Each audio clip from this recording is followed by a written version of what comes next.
la Silicon Valley reste démocrate et progressiste, sauf qu'elle ne le dit plus. Et elle ne le dit plus pourquoi ? Parce que on a vu un spectacle de Biden qui était absolument déplorable. C'est-à-dire que la Silicon Valley qui incarne l'énergie, la vivacité, la modernité, le candidat démocrate qu'on proposait était l'inverse finalement de cela. Et en plus a pris des positions ultra anti-tech. Bonjour Carlos Diaz. Salut Jérôme. Alias El Gringo, c'est ça ? Oui, c'est un jeu de mots en fait. Et d'ailleurs, je pense que pas beaucoup de personnes ont compris l'origine du jeu de mots parce que El Gringo, en fait, les gens pensent que c'est parce que je suis dans la Silicon Valley c'était anciennement le Mexique et que j'ai un nom à consonance hispanique. Mais en fait, El Gringo, l'origine du mot gringo, ça veut dire green go. C'est-à-dire les verts doivent partir, quoi, en fait. Et les verts, c'était la couleur de l'uniforme des Américains en Amérique latine. Et les gens d'Amérique latine disaient aux green, c'est-à-dire aux militaires, de partir. Donc, ils leur disaient green go. Et donc, il y a un vrai message politique derrière. Il y avait un vrai message politique. Et en fait, j'ai l'impression de porter un peu la parole de la Silicon Valley et de l'Amérique en France. Et j'ai pris ce sobriquet parce que je me suis dit les Français vont me dire dégage quoi en fait, toi l'américain quoi en fait, c'était ça quoi en fait. Donc c'est pour ça que j'avais choisi ce mot de gringo. Mais alors voilà, tu l'as dit donc que tu es français installé dans la Silicon Valley depuis très très longtemps, depuis combien de temps ? Ouais. 15 ans. Et c'est vrai que tu es un petit peu l'une des voix françaises qui porte les échos de la Silicon Valley. On t'entendait à une époque sur France Info où moi j'étais également Ouais. Et puis aujourd'hui essentiellement en podcast et sur ta chaîne YouTube avec un podcast qui cartonne qui s'appelle Silicon Carnet. Donc autre jeu de mots. Ça consiste que j'écoute régulièrement, je vais l'avouer. Présente-moi un petit peu Silicon Carnet. Oui, c'est ça. Il y a beaucoup de podcasts en France qui parlent de la Silicon Valley, mais qui regardent la Silicon Valley avec un prisme culturel très européen et à distance, à 10 000 kilomètres de distance, ce qui est intéressant. Puis il y a aussi beaucoup de podcasts qui parlent de la Silicon Valley depuis la Silicon Valley, mais ceux-là sont en anglais. Et moi, j'ai voulu faire un podcast biculturel, c'est-à-dire je suis dans la Silicon Valley, je pense avoir un regard américain sur ce qui se passe dans la Silicon Valley, mais aussi un regard européen. Et donc j'ai voulu réunir, c'est un talk show, hein, c'est plus qu'un podcast, c'est plus un talk show. On est 4 à chaque fois. Il y a moi, généralement cette saison on a un invité spécial et puis j'ai des pensionnaires, un petit peu comme dans les grosses têtes quoi en fait, qui reviennent régulièrement. Et on essaie de décortiquer l'actualité de la Silicon Valley avec à la fois des gens qui sont des Français dans la Silicon Valley, mais aussi des Français restés en Europe. Et d'essayer de confronter nos points de vue, notre vision. C'est assez picante, comme on dit, c'est-à-dire qu'on n'est pas souvent d'accord, on s'engueule quelquefois. Ça marche super bien, je suis très content. On fait une 40-50 000 écoutes par mois, donc et ça grandit. Et puis maintenant, on a une chaîne YouTube avec j'ai la chance d'avoir une équipe des gens de la communauté qui sont fans de Silicon Carnet qui m'aident à créer ce contenu-là en vidéo et maintenant en YouTube et faire des montages. Tu sais, quand je fais une émission de Silicon Carnet, quand je finis une émission, je me pose 2 questions. Je me dis, est-ce qu'on a appris quelque chose et est-ce qu'on s'est marré? Est-ce que c'était drôle, etc. Donc, j'essaye de faire de la tech quelque chose un peu d'entertainment, quoi, en fait, tout en parlant de sujets sérieux avec des gens, je l'espère, experts et qui connaissent aussi le sujet. Ouais, je peux te confirmer que le pari est réussi avec un montage, c'est vrai, avec un habillage très original, très sympa. J'invite les gens à aller écouter. C'est Baptiste Martineau, il faut que je le cite parce qu'il travaille pour moi et que c'est pas grâce à moi qu'il gagne sa vie. C'est Baptiste Martineau qui est un monteur génial avec qui je partage le même sens de l'humour et qui rajoute tous ces petits trucs dans le montage YouTube qui sont très très réussis, qui sont très drôles. Super. Alors il faut dire que Silicon Carnet, c'est une émission qui est très marquée entrepreneur. On est d'accord, hein. Si on maîtrise pas le jargon des entrepreneurs, on est un peu perdu quand même, hein. Il faut bien se l'avouer. Ma mère écoute, hein. Oui, mais elle doit être bien ambiancée déjà, ta mère. Non. Écoute, c'est pas du tout une techie et une entrepreneur.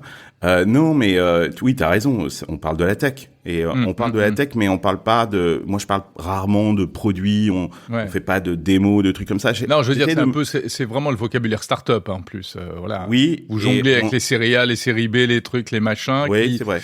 sont pas forcément les notions les mieux partagées, notamment. Mais justement, c'est l'idée aussi, c'est d'éduquer. Je pense qu'il y a, tu sais, un truc dont je me rends compte énormément. Et puis là, j'ai fait un hors-série où j'ai posé mes bagages à Paris et j'ai enregistré 6 émissions. Je pense que la France manque cruellement d'une culture économique. Sur pas simplement le monde des startups, mais de façon générale. Moi, j'ai pas du tout fait des études ni de business ni d'économie, et je pense que tout mon vernis économique et comprendre comment fonctionne le monde capitaliste, parce que c'est quand même celui qui nous gouverne aujourd'hui.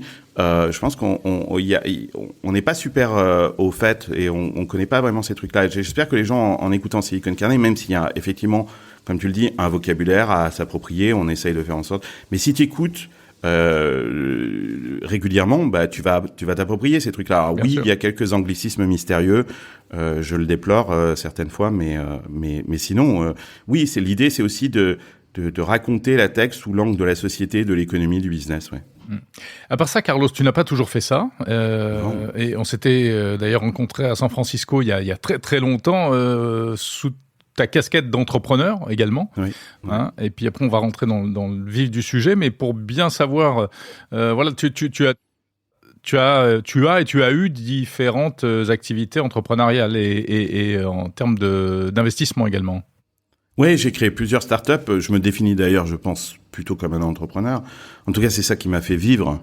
Et c'est ça qui m'a enrichi, quoi. C'est pas du tout podcasteur, c'est pas ça qui fait bouillir la marmite. Je te confirme. Oui, tu sais de quoi je parle. Mais par contre, tu sais, il y a plusieurs nutriments dans la vie. Il y a, bien évidemment, on a besoin d'un nutriment financier pour vivre mais on a aussi besoin d'un nutriment social, de rencontrer des gens. Un podcasteur m'a permis de rencontrer beaucoup de monde. Et puis aussi un nutriment intellectuel, c'est-à-dire ça m'oblige toutes les semaines à réfléchir, à prendre des notes, à écrire et à restituer. J'étais prof avant, donc je pense qu'il y a aussi cette notion de restitution. Elle me vient de cette approche un peu pédagogique. Donc on a besoin de ces 3 nutriments. J'ai été entrepreneur au départ, je le suis toujours d'ailleurs. J'ai encore une start-up aujourd'hui dans le domaine de l'art digital. J'ai créé ma première start-up à l'âge de 23 ans avec mon frère qui lui en avait 18 et qui est devenu une agence digitale qui est rentrée en bourse, qu'on a finalement revendu à une boîte du New York Stock Exchange il y a quelques années. Puis j'ai créé aux États-Unis. J'ai ensuite créé le premier éditeur de logiciels en SaaS en France qui s'appelait Blue Kiwi, qu'on a revendu à Atos. Et puis j'ai créé des startups qui n'ont pas marché aux États-Unis, notamment une startup, je pense qu'on s'était rencontrés à cette époque-là, qui s'appelait Quarter, qui faisait du mobile gaming. À l'époque, c'était la mode en 2017. Et voilà, ça a pas marché. Puis après, j'ai fait aussi beaucoup d'investissements avec Géraldine Lemeur, Pierre Gobil. On a monté un programme d'accélération à San Francisco qui s'appelait The Refiners, qui s'est arrêté avec le Covid. On s'était rencontrés dans le cadre de The Refiners, absolument. Voilà. Et j'ai continué mon activité en tant que business angel et aujourd'hui, j'ai investi dans plus d'une centaine de startups à peu près. J'attends le retour sur investissement. Mais c'est ça qui est étonnant, c'est que dans la Silicon Valley, il faut le rappeler, une partie du business, ça consiste à parier sur les autres, quoi. Oui, peut-être aussi parce que à un moment, en tant qu'entrepreneur, la ménopause te guette. Peut-être que je suis un entrepreneur ménopausé et que je voilà quoi, il faut que investir sur les autres, c'est aussi give back. Il y a certainement ça aussi. Je pense que j'ai une expérience, un réseau que je peux partager et pas forcément non plus la capacité d'engendrer moi-même, quoi, en fait, quoi. Donc, c'est aussi une façon de passer le relais. C'est très typique, effectivement, de la Silicon Valley. Et quelquefois, tu gagnes plus d'argent en investissant sur les autres qu'en créant tes propres startups. Ouais, bien sûr. Et quand tu dis que la France n'a pas cette culture économique et capitalistique, c'est ça aussi. C'est un discours qui est quand même totalement surréaliste et extraterrestre en France dans beaucoup de milieux. À part, je pars pas du milieu des startups parisiens ou autres, mais c'est pas le discours le plus répandu. Ben, je pense qu'il y a oui, absolument, même si ça change. Et moi, la scène tech que j'ai quittée, la scène tech française que j'ai quittée en 2010, elle n'a rien à voir avec la scène tech aujourd'hui. Il s'est passé beaucoup de choses, et notamment sous l'ère Macron. avec cette Startup Nation. Je suis assez critique de cette Startup Nation aussi, mais c'est vrai que les choses ont évolué quand même majoritairement dans le bon sens et que les gens se sont éduqués là-dessus, mais il reste quand même clairement une névrose pour la richesse et pour le capital, quoi, en fait, quoi. On privilégie plus le travail que le capital en France. Je pense qu'on a plus de sympathie pour le travail que pour le capital. C'est pas du tout le cas aux États-Unis. Si on prend une pyramide aux États-Unis, en France, au sommet de la pyramide, il va y avoir les employés, au milieu, il va y avoir les clients, et tout en bas, il va y avoir les actionnaires. Aux États-Unis, la pyramide est inversée. Au sommet de la pyramide sont les actionnaires, au milieu sont les clients, les employés sont en bas de la pyramide. Ça, c'est évident. Donc, clairement, c'est un schéma qui est très différent. Je pense que effectivement, aux États-Unis, il y a une vision beaucoup plus pragmatique. C'est-à-dire que moi, ce que j'ai compris dans la Silicon Valley, c'est que tu ne deviens pas riche par ton travail. Tu ne deviens pas riche grâce à ton salaire. Tu deviens riche parce que tu prends du capital, parce que tu es actionnaire, en fait. Et c'est vrai aussi, et je pense que ça manque aussi dans l'éducation en France, peut-être aussi auprès des salariés. Il faut absolument prendre des stock options dans les boîtes dans lesquelles vous travaillez, quoi. Il faut devenir actionnaire des boîtes dans lesquelles vous travaillez. À minima, il faut mettre en place de l'intéressement pour les salariés sur le profit des entreprises, peut-être. Mais en tout cas, il faut donner de plus en plus d'accès au capital aux travailleurs, à tout le monde, parce que c'est comme ça qu'on devient riche. C'est pas simplement avec un salaire. Avec un salaire, plus ton salaire augmente, plus ton niveau de vie augmente, et donc il te reste toujours zéro à la fin, quoi. Et d'ailleurs, j'en vois un de tes épisodes où vous débattiez un peu des avantages comparés, avantages-inconvénients comparés entre la France et les États-Unis, où c'est intéressant, vous remettiez bien les choses en perspective pour dire qu'évidemment, il y a des avantages, des inconvénients des deux côtés, où aux États-Unis, on peut faire fortune, véritablement, ce qui est pas possible en France, ou très peu, ou réservé à des familles qui ont déjà fait fortune, ou enfin non, il y a des cas particuliers. C'est toujours un peu les mêmes qui font fortune. Ouais. Oui, voilà, il y a un modèle. Il y en a quand même. Il y en a bien évidemment. Ouais. Il en faut parce que sinon, ça serait la Corée du Nord, quoi, en fait, quoi. Ouais, et donc, on en laisse quelques-uns réussir. Ouais. Mais c'est souvent un peu les mêmes qui réussissent. Et d'ailleurs, quand on regarde des études sociologiques, c'est toujours les mêmes catégories, tu vois, qui réussissent et qui ont accès à cette richesse. Et quand ils réussissent, souvent, ils se cachent, quoi. À l'inverse de la Silicon Valley. Ouais. C'est pour ça que, il y en a qui redonnent, qui réinvestissent, mais il y a beaucoup moins de philanthropie, j'ai envie de dire, de la part des gens qui ont réussi en France, qu'il peut y en avoir aux US. Mais ça vient du début du XXe siècle.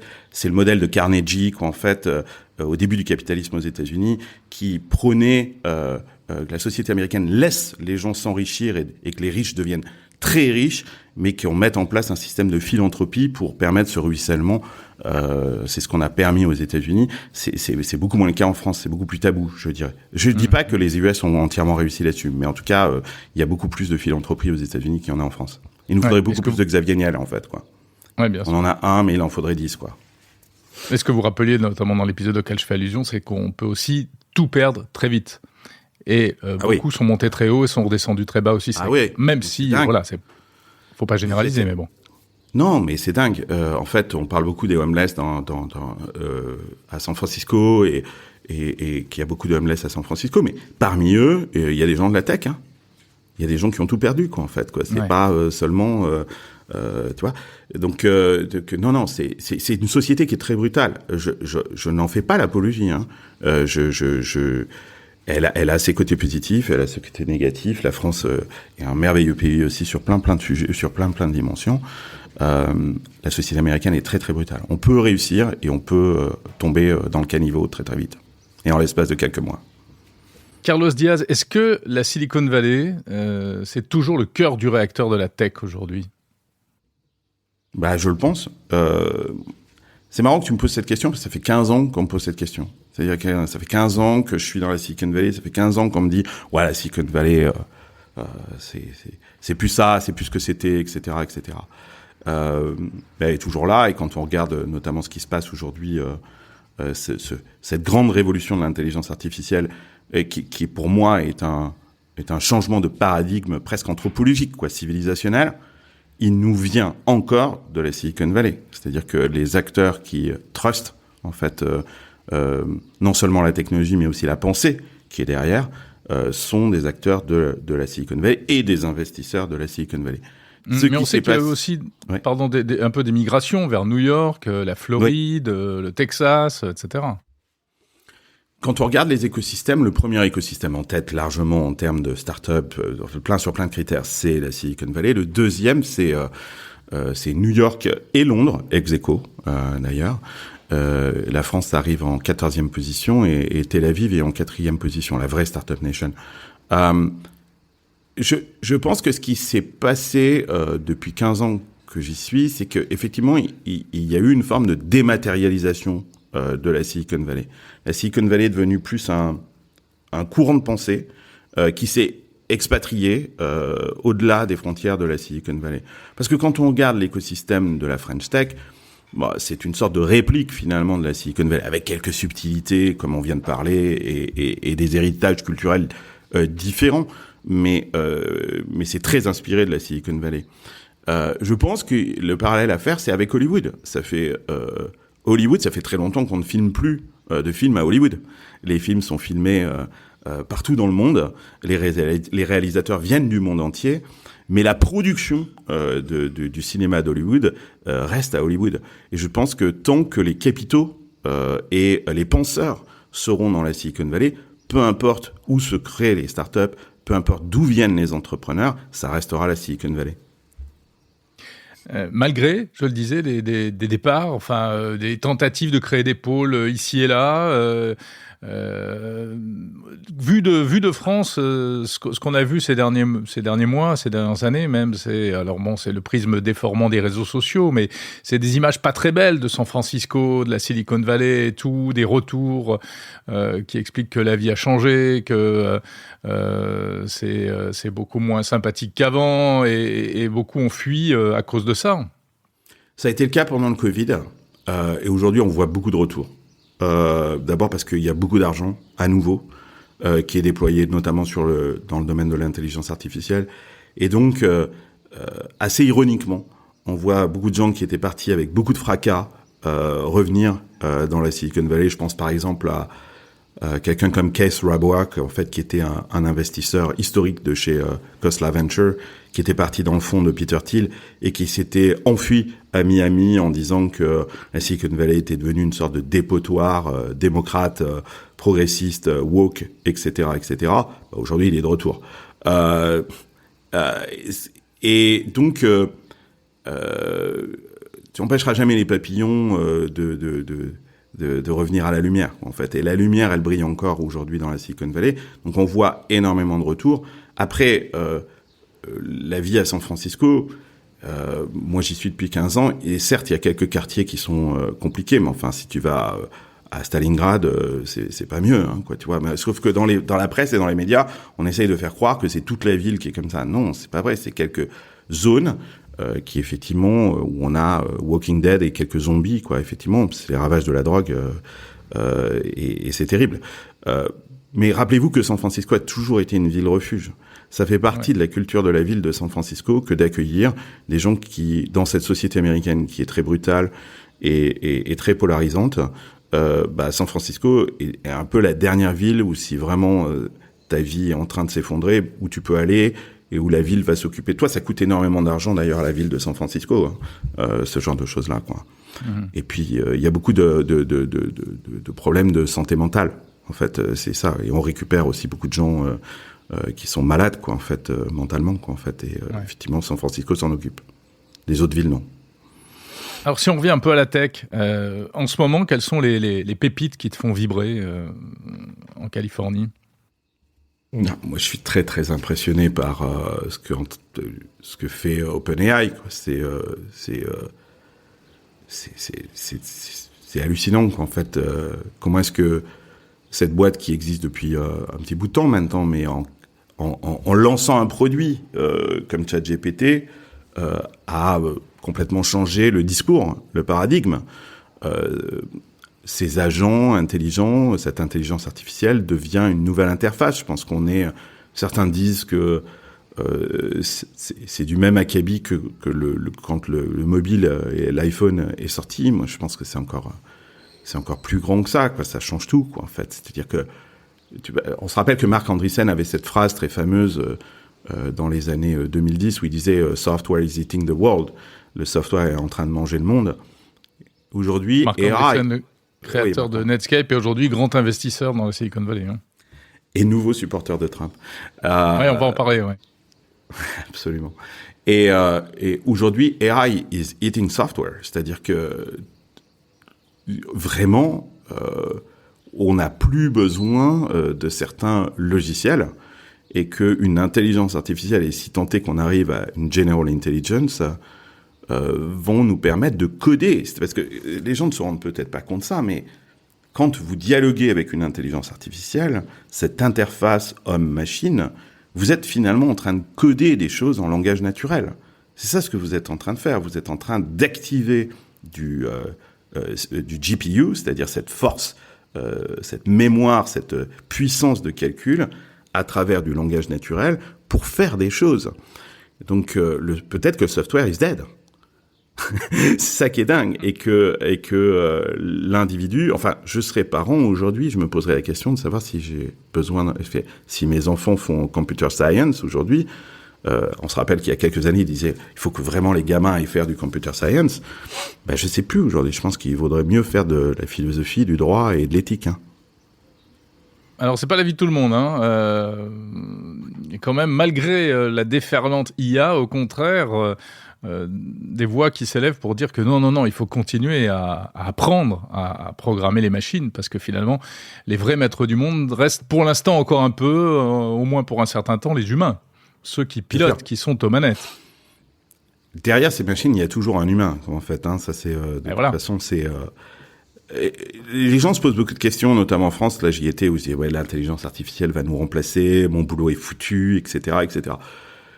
J'essaye de rassurer les gens. Alors, et la Silicon Valley, c'est ça qui est très intéressant, a un regard beaucoup plus pragmatique, en fait, sur les choses. Je trouve que, tu vois, là, j'étais en France, on est en train de perdre ce pragmatisme, en se posant des questions morales de qu'est-ce qui est bien et qu'est-ce qui est mal. C'est très intéressant, le débat est intéressant, mais il risque de nous faire perdre. Parce que, de l'autre côté, la Silicon Valley, elle, a une vision beaucoup plus pragmatique des choses. C'est pas l'intelligence artificielle qui va venir vous remplacer votre boulot. C'est quelqu'un d'autre qui utilise l'intelligence artificielle qui va venir vous remplacer, en fait.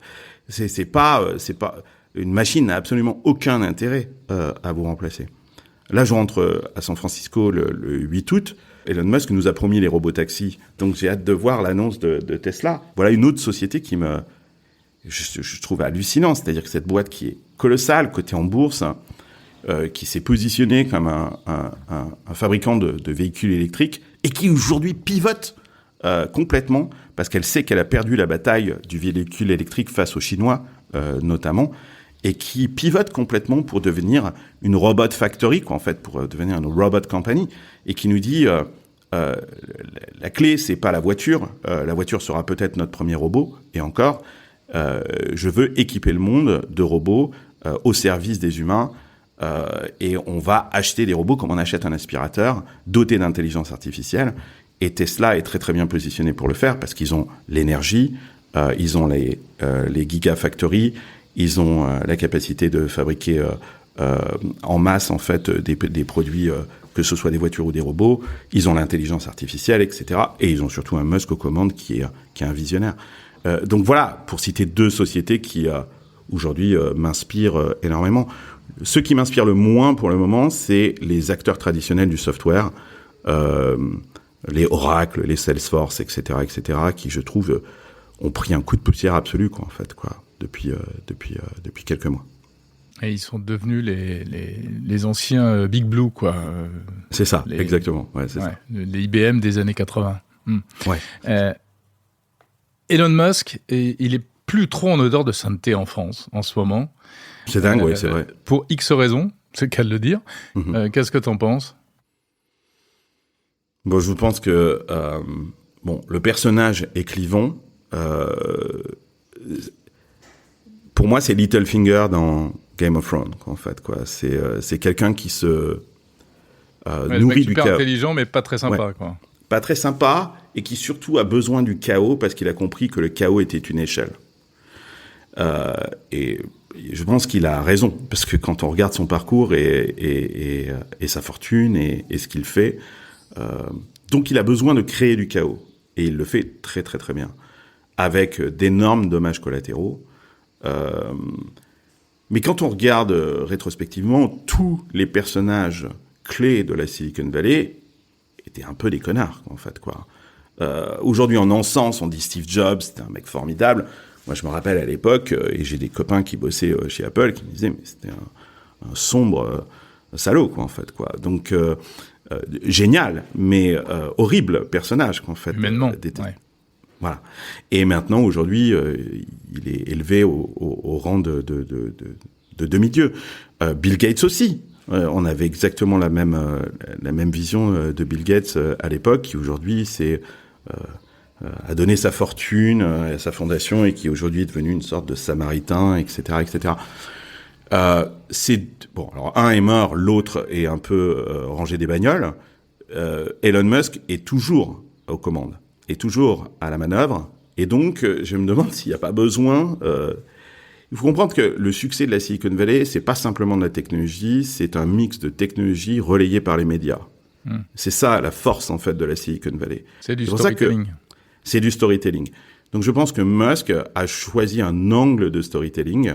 Il raconte une histoire avec des rebondissements. Il a besoin de créer qu'en fait des rebondissements. Il a très bien compris qu'il fallait à la fois de la tech et ce storytelling et qu'il avait besoin des médias. Et donc il utilise ces choses-là. Je pense qu'il s'amuse. Je pense que c'est un jeu dangereux, effectivement. Je pense que le mec est peut-être compliqué, mais il n'en reste pas moins que, en tout cas pour moi, c'est quelqu'un qui fait avancer le débat et qui nous permet de nous interroger. Et c'est pas grave si on n'est pas d'accord avec lui, mais au moins, à la limite, il se passe quelque chose. Après, il faut se méfier toujours. Enfin, il y a un discours un peu public, médiatique. Et puis, moi, j'étais à Vivatech quand il est venu faire son show il y a 2 ans, et où il avait une salle de 5000 personnes totalement acquises, hein, et qui étaient complètement fans, mais qui ne devaient pas être forcément des fans idiots et aveugles, qui faisaient la part des choses et qui devaient tirer le même bilan que toi, en fait, la même vision.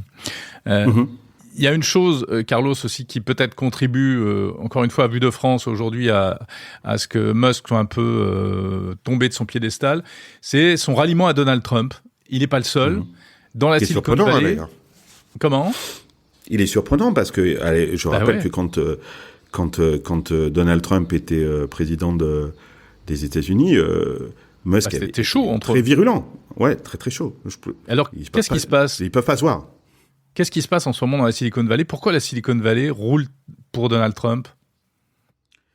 C'est vrai qu'on a vu récemment beaucoup d'investisseurs injecter énormément d'argent dans MAGA, quoi, Make America Great Again, qui est le véhicule, quoi, en fait, de financement de la campagne de Trump. On a vu Marc Andreessen, on a vu Ben Horowitz, Sean Maguire, David Sachs, bien évidemment, dont on parlait juste avant, et Elon Musk, qui là vient d'annoncer qu'il allait donner 45 millions par mois jusqu'aux élections.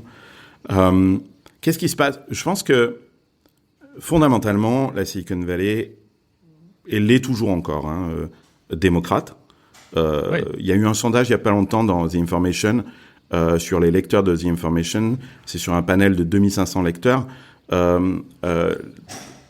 Les démocrates arrivent en tête à 59% contre 27% pour Trump. Donc la Silicon Valley reste démocrate et progressiste, sauf qu'elle ne le dit plus. Et elle ne le dit plus pourquoi ? Parce que on a vu un spectacle de Biden qui était absolument déplorable. C'est-à-dire que la Silicon Valley qui incarne l'énergie, la vivacité, la modernité, le candidat démocrate qu'on proposait était l'inverse finalement de cela, et en plus a pris des positions ultra anti-tech pendant sa mandature, ce qui fait que et puis il y a beaucoup moins aussi de militants progressistes au sein des entreprises de la Silicon Valley qu'il n'y avait avant, parce que on a beaucoup licencié dans la Silicon Valley Et que bien évidemment, t'imagines bien que les premiers qu'on a licenciés, c'était les emmerdeurs de service, quoi, en fait, qui faisaient plus de militantisme que de code à l'intérieur de ces boîtes-là, quoi, en fait. Donc il y a moins de militantisme aussi au sein de la Silicon. Puis là, c'est le marché est moins favorable. Donc il y a ça. Et puis il y a aussi le fait que les investisseurs ont compris que Trump aurait une politique beaucoup plus favorable pour leurs intérêts économiques. Aux États-Unis, les gens tournent le robinet à gauche ou à droite selon le débit de pognon qui leur est proposé. Donc là, tourner le robinet vers Trump, c'est augmenter les potentiels profits économiques, c'est clair. Joe Biden a complètement bloqué les acquisitions, notamment avec la FTC et les lois anti-Trump, antitrust, anti-Trump aussi, mais antitrust, lapsus révélateur. Et je pense que les investisseurs ont besoin aujourd'hui de créer plus de liquidités pour leurs LPs, pour leurs investisseurs, et qu'ils pensent qu'avec Trump, les acquisitions vont repartir à tour de bras et que ça va créer plus de liquidités. C'est ça dont ils ont besoin. Ouais, c'est ce que tu disais, c'est le pragmatisme, c'est le choix de l'économie et du dynamisme économique. Et c'est vrai que moi, quand je vais aux États-Unis, j'entends un discours qui n'est pas du tout anti-Trump. Et on comprend pourquoi, je veux dire, il est vraiment bien parti, quoi. Parce que le bilan de son premier mandat, vu de France, on ne retient que le Capitole. Mais vu des États-Unis, on retient essentiellement sa politique économique qui, finalement, on a l'impression que dans la tech, les gens veulent revoir ça. Une forme de liberté. Je pense qu'il y a un courant aussi libertarien qui émerge dans la Silicon Valley, qu'on entend plus. Il y a eu une époque, notamment à l'époque de Obama, c'est-à-dire que c'est l'âge d'or, finalement, des démocrates dans la Silicon Valley. Il était au temps de Obama. Où il était impossible à cette époque-là de dire que tu étais républicain. C'était impossible. Cette parole, elle était impossible. Obama avait fait un travail absolument remarquable pour phagocyter la Silicon Valley et avec des lois favorables à la tech. Et aussi, la tech s'était mise au service de l'administration de Obama. Avec Trump, on a vu la tech reprendre un discours politique, d'ailleurs anti-Trump à une certaine époque. Et puis avec Biden, la grosse déception, la douche froide. Et donc ils ont changé un petit peu de camp et on a vu émerger une parole libertarienne qui est minoritaire dans la Silicon Valley, mais qui est très vocale. C'est essentiellement la bande à Peter Thiel, aujourd'hui incarnée par David Sacks. Mais j'ai envie de vous dire un truc, c'est que tous ces gens-là que vous voyez prendre la parole, pour Trump, c'est la PayPal Mafia, en grande partie, à part Reid Hoffman, qui lui reste un démocrate convaincu et qui lui continue à soutenir Biden. Bon, maintenant c'est plus Biden, c'est Kamala Harris, en fait. Mais je pense que d'ailleurs l'arrivée de Kamala Harris va changer un petit peu l'équilibre des forces. La PayPal Mafia, donc les créateurs de PayPal, effectivement, Peter Thiel, etc., qui sont aux manettes des plus grandes boîtes aujourd'hui. Elon Musk. Également, c'est ça. On faisait partie, bien évidemment. Mais on se rappelle que Elon Musk critiquait énormément Trump. D'abord, les deux personnages ne peuvent pas se voir. Et il avait quitté le conseil numérique que Trump avait mis en place avec fracas. Il avait claqué la porte, etc. Reed Hastings, le cofondateur de Netflix, qui est un éminent défenseur des démocrates, avait essayé de virer Peter Thiel du conseil d'administration de Facebook parce qu'il soutenait Trump. On se rappelle aussi que Facebook avait viré Palmer Luckey, qui était le cofondateur de Oculus, voilà, parce qu'il avait donné de l'argent à un groupe pro-Trump. Donc voilà, mais ces démocrates, ces fervents défenseurs démocrates, aujourd'hui, face à l'image de Biden, qui nous a été livré ces derniers mois, n'ose plus prendre la parole, en fait, pour les démocrates. C'est pour ça que je dis que ça peut changer avec Kamala Harris.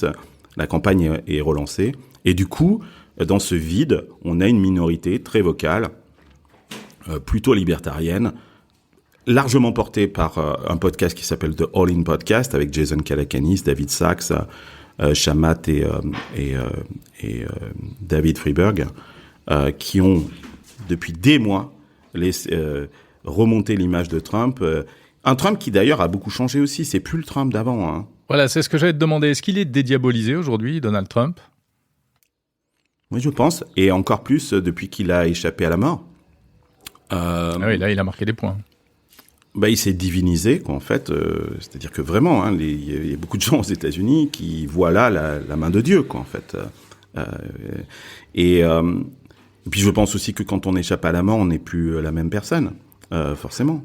Il avait déjà changé pendant la campagne. Il a un discours tout aussi provocateur, mais c'est plus du tout le même Trump, quoi. On sent que c'est quelqu'un qui essaye de rassembler beaucoup plus qu'avant. Et d'ailleurs, il y arrive, hein, puisque les gens de la tech, en tout cas certains, le rejoignent. Les populations noires aussi, de plus en plus afro-américaines, se rallient aussi de plus en plus à Trump. Les populations latino, il les avait déjà parce qu'il a un discours très fervent défenseur du christianisme et des choses comme ça, et que ces populations latino, qui dénigrent d'ailleurs largement, votent Trump. Oui, mais malgré ses positions contre l'immigration, migration clandestine, etc. Donc je pense qu'il est beaucoup plus rassembleur. Et puis là, le fait qu'il ait échappé à la mort fait que il devient un héros. Cette photo absolument incroyable qu'on a vue avec ce poing en l'air, le visage plein de sang avec le drapeau américain derrière. Enfin bon, là, il coche toutes les cases. C'est-à-dire qu'il est devenu une sorte de Che Guevara de la cause américaine. Donc ça va être très très difficile de le battre. Et puis tu as Vance aussi qui arrive. Hein. Oui, voilà. Alors le numéro 2. Exactement. Donc ce Vance, J.D. Vance, il est vraiment connu dans la Silicon Valley. Ah ben oui, parce que J.D. Vance, il vient de là. Il vient de la Silicon Valley. C'est un ancien investisseur. C'était un ancien VC de la Silicon Valley.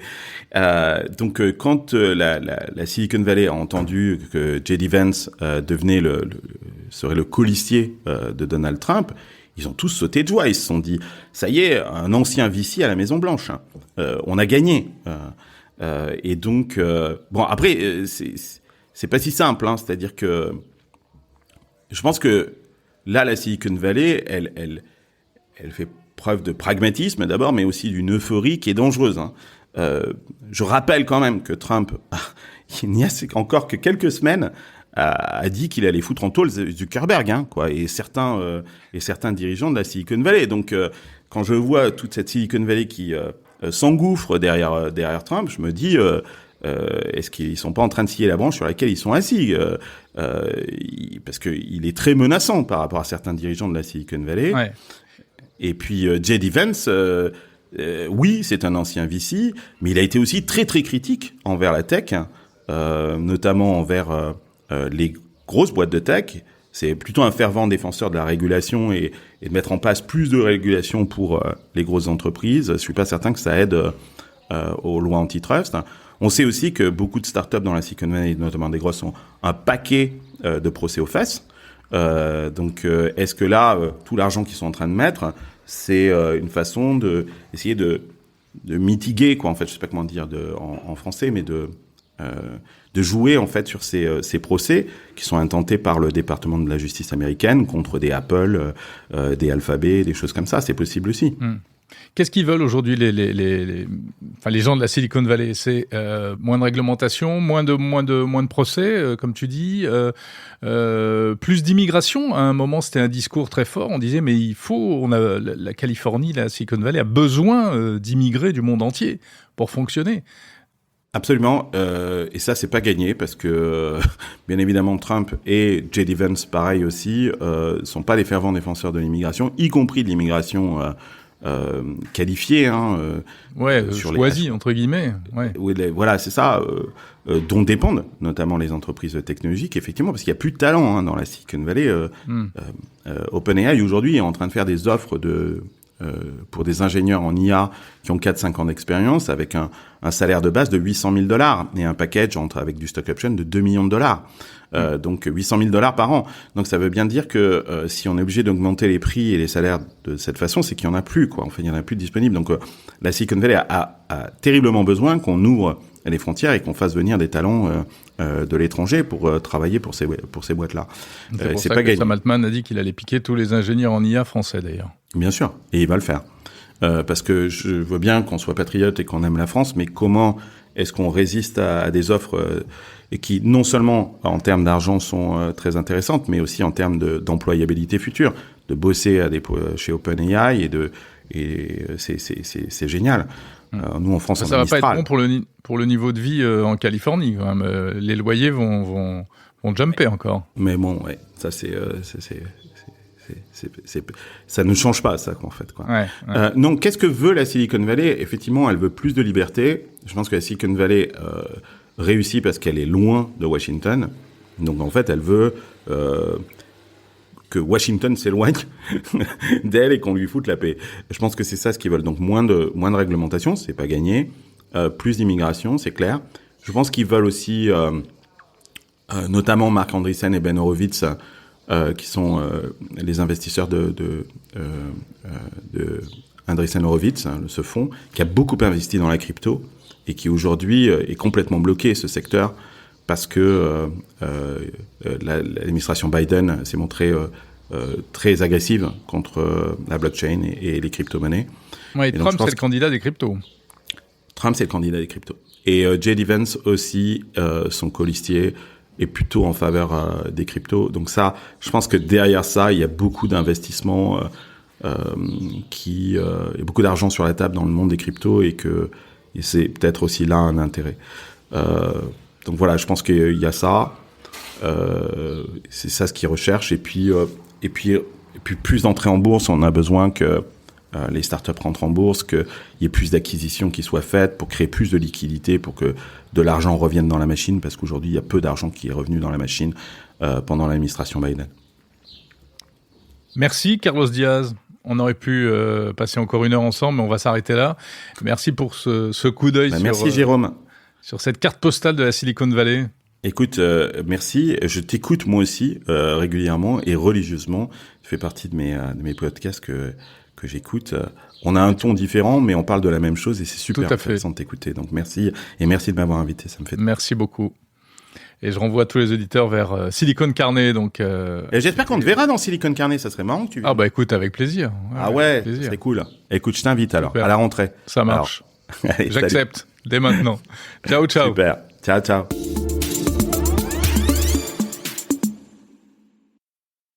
Comme des milliers d'auditeurs, vous avez apprécié cet épisode et vous souhaitez associer l'image de votre entreprise au podcast Monde Numérique, alors n'hésitez pas à nous contacter. Le podcast est un média idéal pour toucher une audience attentive, de qualité. Plusieurs formats sont possibles. Spot classique, message host-read ou encore contenu sponsorisé. Pour devenir partenaire de Monde Numérique, rendez-vous sur le site mondenumérique.info, rubrique Contact. On a certainement plein d'idées à partager.